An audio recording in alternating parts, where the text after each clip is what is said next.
Selamat pagi anak-anak, selamat jumpa kembali. Hari ini kita akan melanjutkan pelajaran kita. Kita masuk pada tema 3 subtema 4 pembelajaran yang ke-6. Tapi seperti biasanya sebelum melanjutkan pelajaran kita hari ini, kita harus berdoa terlebih dahulu. Kita akan berdoa bersama-sama. Kita akan berdoa Bapa kami ya anak-anak, marilah kita berdoa. Dalam nama Bapa dan Putra dan Roh Kudus, amin. Bapa kami yang ada di surga, dimuliakanlah namamu, datanglah kerajaanmu, jadilah kehendakmu di atas bumi seperti di dalam surga. Berilah kami rezeki pada hari ini dan ampunilah kesalahan kami, seperti kami pun mengampuni yang bersalah kepada kami.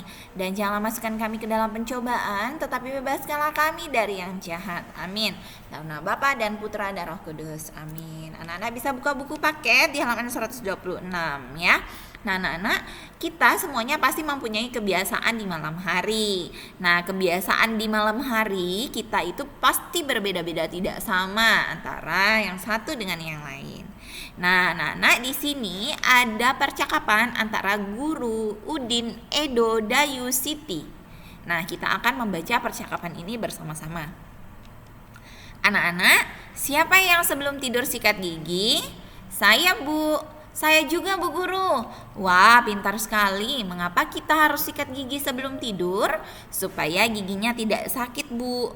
Iya, Bu, supaya giginya tidak rusak. Benar sekali, anak-anak. Sekarang Ibu Guru mau tanya, siapa yang berdoa sebelum tidur? Saya. Bagus sekali. Kita harus melakukan kebiasaan baik di rumah. Itu tandanya kita anak tertib. Baik, Bu Guru. Nah, anak-anak, kebiasaan-kebiasaan yang baik yang kita lakukan di malam hari itu harus kita lakukan dengan disiplin. Seperti misalnya menggosok gigi sebelum tidur, lalu berdoa sebelum tidur. Nah, itu merupakan kebiasaan-kebiasaan yang baik yang kita bisa lakukan di rumah pada malam hari. Nah, kita melanjutkan. Di sini Ibu menyiapkan makan malam yang lauknya itu semur daging dan tempe goreng. Setelah makan, Ibu menyajikan agar-agar dan buah-buahan. Keluarga Udin makan malam dengan gembira. Selesai makan, Udin membantu Ibu membereskan meja makan. Sambil membantu Ibu, Udin belajar berhitung. Ibu memberikan pertanyaan kepada Udin. Ayo bantu Udin menjawab pertanyaan Ibu. Kita bantu ya anak-anak. Nomor 1, Udin, tempe goreng yang masih di piring ada 6 potong. Kita sudah makan 6 potong. Berarti tadi tempenya ada berapa potong ya? Nah, ayo. Udin, tempe goreng yang masih di piring ada 6 potong. Kita sudah makan 6 potong. Berarti tadi tempenya ada berapa potong ya? Berarti dijumlahkan dulu anak-anak untuk mengetahui ada berapa potong tempe yang ada di piring. Berarti 6 ditambah 6. 6 ditambah 6 hasilnya 12. Nah 12 dikurang 6 karena sudah dimakan Ibu dan Udin, maka sisanya ada 6 potong di piring. Begitu ya. Selanjutnya, Ibu tadi menyediakan 12 buah jeruk. Kita sudah makan 5 buah. Berapa sisanya ya, Din? Berarti 12 dikurangi dengan 5. 12 simpan di otak, 5 di jari. Hitung mundur. Sebelum 12 ada 11, 10, 9, 8, 7. Maka hasil pengurangan dari 12 dikurang 5 adalah 7. Nah, yang nomor 3, tadi ada 20 potong daging. Daging yang kita makan ada 6 potong. Berapa potong daging yang tersisa, Din? Berarti 20 dikurang 6 anak-anak. Nah, hitung mundur. 20 simpan di otak, 6 di jari. 6 di jari, hitung mundur ya anak-anak ya.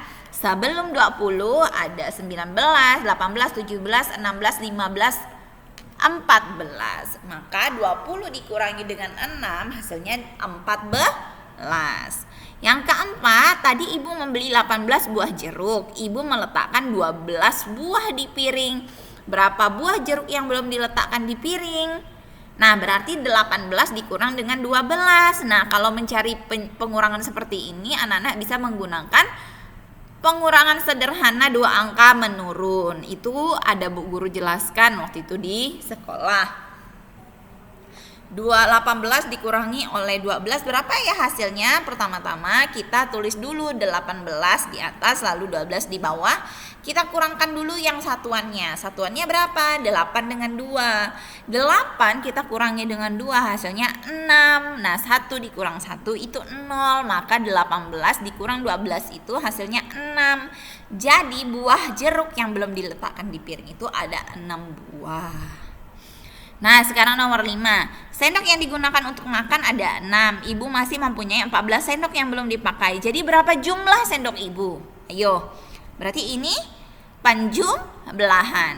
Nah, 6 ditambah 14 berapa? 14 karena bilangannya besar, kita simpan di dalam otak dan 6 di jari. 14 ditambah 6 berapa? Kita hitung 14, 15, 16, 17, 18, 19, 20. Maka hasil dari 6 ditambah dengan 14 itu adalah 20 ya anak-anak ya. Nah, untuk pengurangan dan penjumlahan anak-anak harus berlatih banyak di rumah karena waktu di sekolah itu sedikit. Nah, berulang-ulang kali berlatih maka nanti lama-kelamaan anak-anak akan menjadi pandai. Nah, untuk tugas anak-anak hari ini, anak-anak menuliskan kebiasaan di malam hari yang biasa anak-anak lakukan. Itu di halaman 126. Ini dikerjakan di buku PS tematik ya. Nah, Ibu tidak menuliskan berapa jumlah kebiasaan yang kamu lakukan di malam hari, tetapi sesuaikan saja dengan kebiasaan-kebiasaan yang kamu lakukan di rumah, ya. Baiklah anak-anak, materi hari ini sudah selesai. Jangan lupa belajarlah berhitung, menjumlahkan dan mengurangkan bilangan. Jadi kita tutup materi kita hari ini dengan doa Salam Maria bersama-sama ya. Marilah kita berdoa. Dalam nama Bapa dan Putra dan Roh Kudus. Amin. Salam Maria penuh rahmat Tuhan sertamu, terpujilah engkau di antara wanita dan terpujilah buah tubuhmu Yesus. Santa Maria Bunda Allah, doakanlah kami yang berdosa ini sekarang dan waktu kami mati. Amin. Dalam nama Bapa dan Putra dan Roh Kudus. Amin. Terima kasih banyak anak-anak. Jangan lupa tugasnya menuliskan kebiasaan di malam hari. Dikerjakan di buku PS tematik ya. Nah, semoga kita selalu sehat dan Tuhan memberkati kita semua. Selamat pagi.